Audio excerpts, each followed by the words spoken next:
We're looking for goats, just not that kind with the bells around their necks.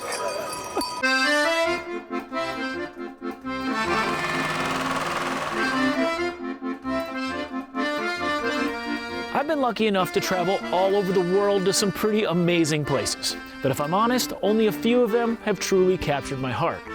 You see, I came to this country 2 years ago, and I was blown away by the food and the culture and the history and the hunting. There are 4 different types of ibex that you can only find right here. And I've already hunted 2 of them. So now I'm back to hunt the other 2. And of course, for the food and the culture and the history and the wine. This is Spain. Forget the hunting, we'll just drink the wine and do masks. Okay.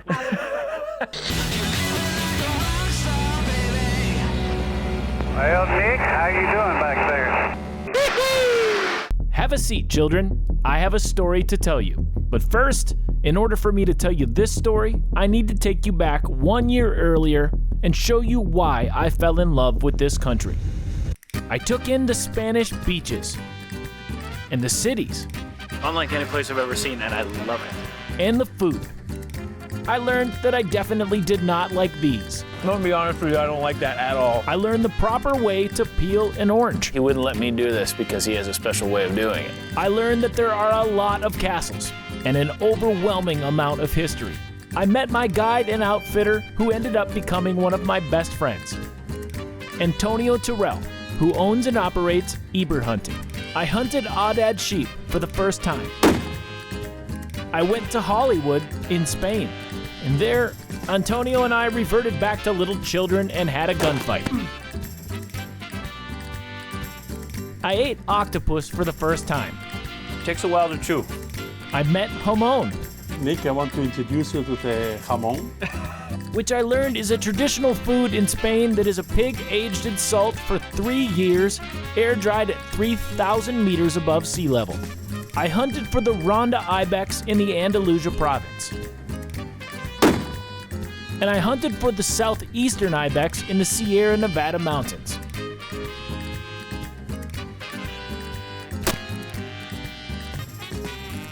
In Spain, there are 4 types of ibex that you can only find here.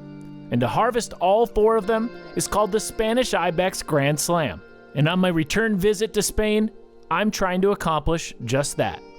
I'm once again hunting with one of the greatest ibex guides and outfitters on the planet, Antonio Terrell, owner of Iber Hunting. And once I've met up with him, our hunt begins in the tiny village of El Raso. But first, we wait. It's my first day back in Spain. My buddy Antonio here. Old friends. 2 years ago I was here, hunted the southern 2 ibex. Now we're gonna hunt the northern 2. We're starting here in Gredos.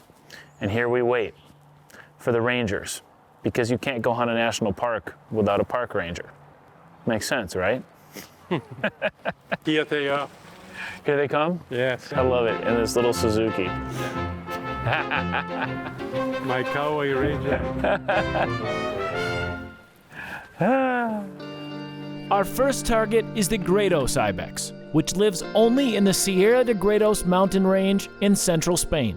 These mountains cover the provinces of Avila, Salamanca, Cáceres, Toledo, and the proud capital of Spain, Madrid. Now that the park rangers are here, I'm immediately reminded just why it's so important to have an experienced outfitter like Antonio to guide me through this journey. I haven't been here 5 minutes already, and it's very, very obvious just how different hunting here is. We're about to go into a national park, so I understand there's a lot of paperwork. Antonio tells me it's like this for any kind of big game hunting.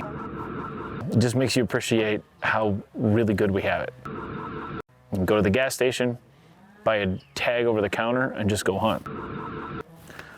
40 documents later, and we're still talking about it over here. It's crazy. I don't understand a damn thing they just said, except for arriba, which I think means go.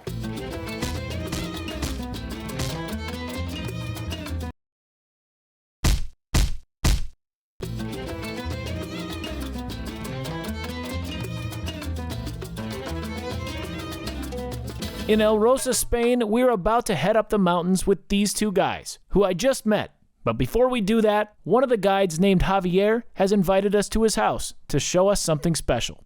Look, all the sausages here. Is yours? Yeah.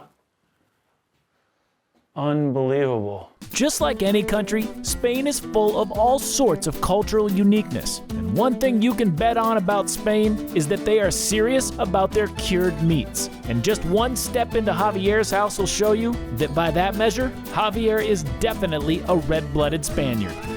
All the dark ones are Ibex, and then you mix it with pork, Yeah. Fat, right? Yeah. Wow. Otherwise, it's too dry, you know. So all the mold on the outside and everything, that's okay? Yes, this is not problem. This is because it's drying. Okay, yeah.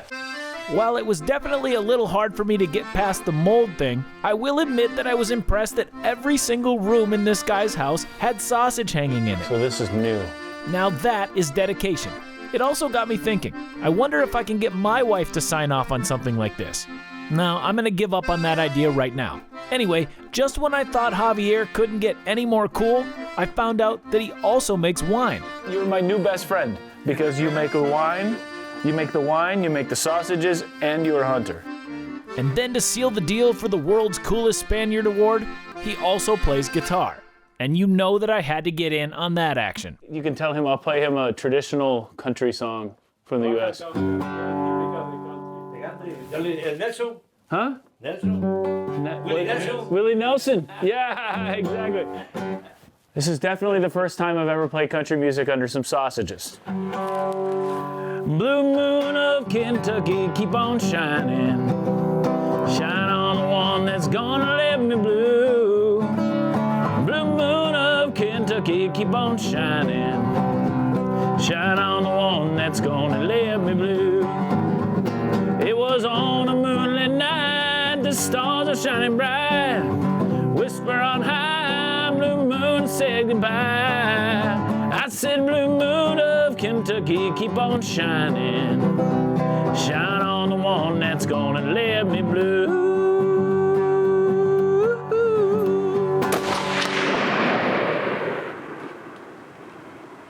There they go. I don't know what they're saying. They're probably saying, hey, that stupid American needs to hurry up. Whatever it is, I'm ready.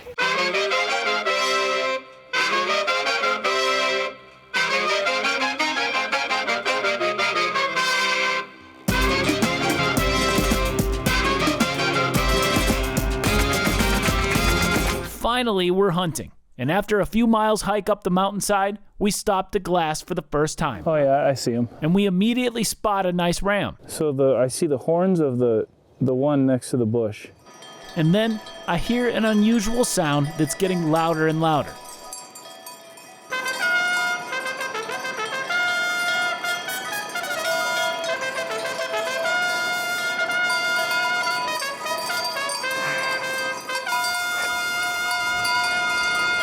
We're looking for goats, just not that kind with the bells around their necks.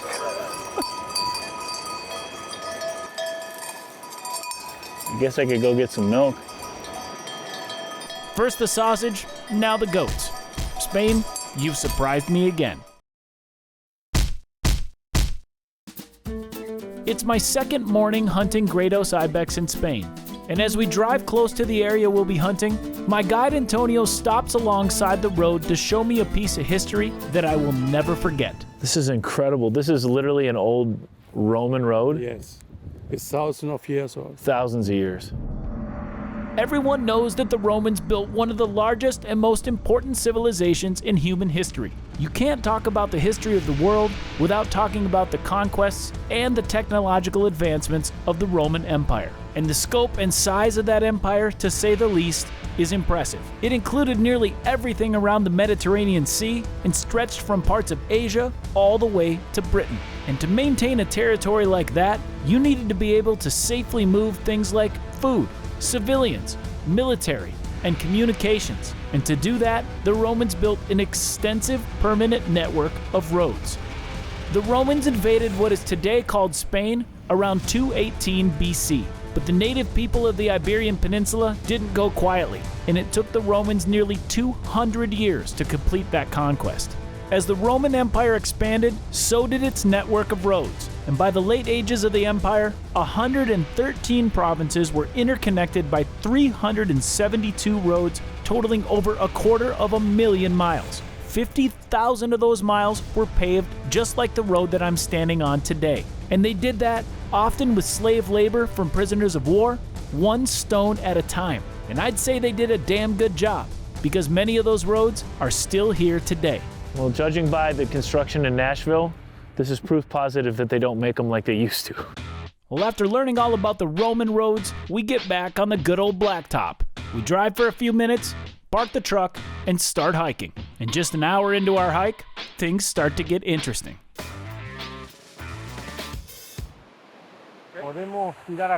Spotted our first contender, at least he did, and I don't know how the heck he found it. I could barely find those in the binos, 600 yards away, a solo big male sitting there. So now they're having some intelligible discussion about whether or not it's a shooter. The Sierra de Gredos is one of the most extensive mountain ranges of the central system of Spain. The central system is a mountain range that lies in the center of the Iberian Peninsula, and it has a length of over 370 miles. The Sierra de Gredos is the highest and most rugged part of the central system. It has 5 river valleys, and to cross these river valleys is often very dangerous.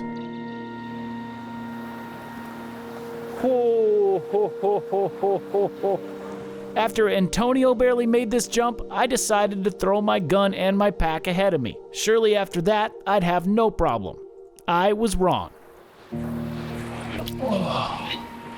Slippery right there. All I have to say for that is thank God for my new buddy Javier. As we climbed higher and higher, the fog began to roll in, and it made stalking conditions often impossible. We continually had to stop and wait, sometimes for hours. And as time wasted away, we began to worry that we were going to run out of enough daylight to get close enough to the big ibex that we'd spotted. I mean, right now with 520. Yeah. So I mean, it's very possible 200. We'll get that. Yeah. But we weren't giving up yet. The ibex, it's behind these rocks. We have to stalk very quietly and hidden. Mm-hmm. And maybe we come out in a short distance. Yeah. The Gredos Ibex is the largest of the Spanish ibex species, and it carries the largest horns, which have a unique curve and a spiral turn of more than 180 degrees while turning backward. Their horns progressively decrease in thickness from the base to their extremely thin tips. I've already seen several impressive ibex on this trip, but I gotta tell you, as we crawled into position and I got my first good look at this lone monarch, I was blown away and I was ready for my shot. Mother Nature, on the other hand, she had other plans. We made it within 100 yards of this shooter. And now we're stuck because of the fog. We can't do anything to hardly see him. He's right there. We have no choice but to wait out the fog and hope that this giant doesn't move. And after an hour of waiting, we finally got the break we were looking for.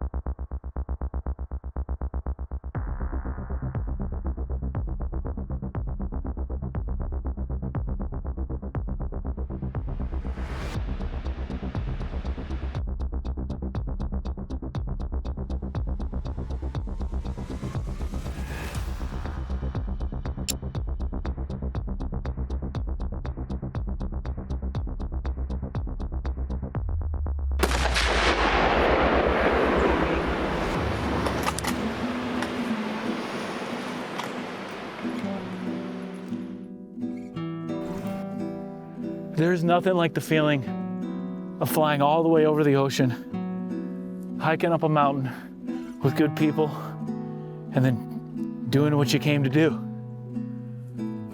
Congratulations. Good job, man. Bueno, gracias. Gracias. Great ibex. Holy moly. There's nothing worse than being put on ice for a long period of time. In this case, the fog. And I'm so glad he's laying right there, because if he had toppled, it would have been a tough tracking job. The Spanish celebrate everything with food. So after a quick snack and a moment to appreciate a great day in the Gredos Mountains, we begin the long hike down. As excited as I am to have number 3 of the 4 Spanish Ibex on my back, my favorite memory of this trip are the new friends I've made.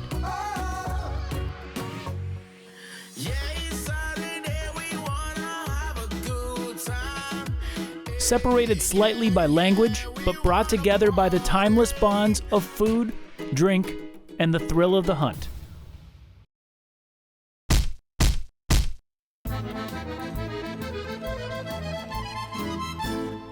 What do you do when you get done hunting on the mountain? You go underneath the mountain. On New Year's Eve of 1963, 5 kids were wandering the woods on a hill known as Cerro del Águila. They saw steam coming out of a hole, and after they grabbed some ropes and lanterns, they lowered themselves down almost 200 feet. When they found the bottom, they couldn't believe their own eyes. They had stumbled upon one of the greatest Spanish geological discoveries of the century, and after 6 months of construction to make an entrance, the cave was opened to the public July 18th, 1964. Today, I'm headed down to check it out for myself with the help of this guy, Mario, the Spanish cave guide. We begin our journey underground step by step to a depth of 164 feet. The temperature gets cooler until it settles at a steady 62 degrees, which it stays at all year long. You have to watch your head because the passages are small until you get to the bottom. Wow. And then things open up into one of the most breathtaking things I've ever seen. Wow. This is incredible.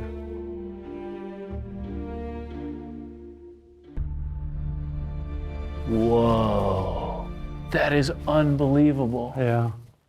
It's pristine. The first thing that strikes me when I see this is that the caves I've seen in the United States aren't this perfect. I mean, they've been open to people, some of them for over 100 years, and people touch them and they break stuff off. But this is perfectly white and perfectly preserved because they discovered it in the 60s, right? Yeah, so, 60s, yeah. So they knew enough to protect it. This cave, it's very strange that it's in a special point because all the mountains around from Gredos and all these other areas are granite areas. Granite, yeah. So then this is very strange that they have this Because kind of... it's one spot that just isn't granite. It's just here one point of all the mountains all around. Wow. This cave is absolutely incredible, but it's even more incredible when you consider how these formations came to be. The space of this cave is essentially formed by the flow of rainwater eroding away the limestone over tens of thousands of years. The beautiful formations hanging from the top of the cave are called stalactites. They're formed when water containing calcium from the limestone rock drips from the ceiling of a cave.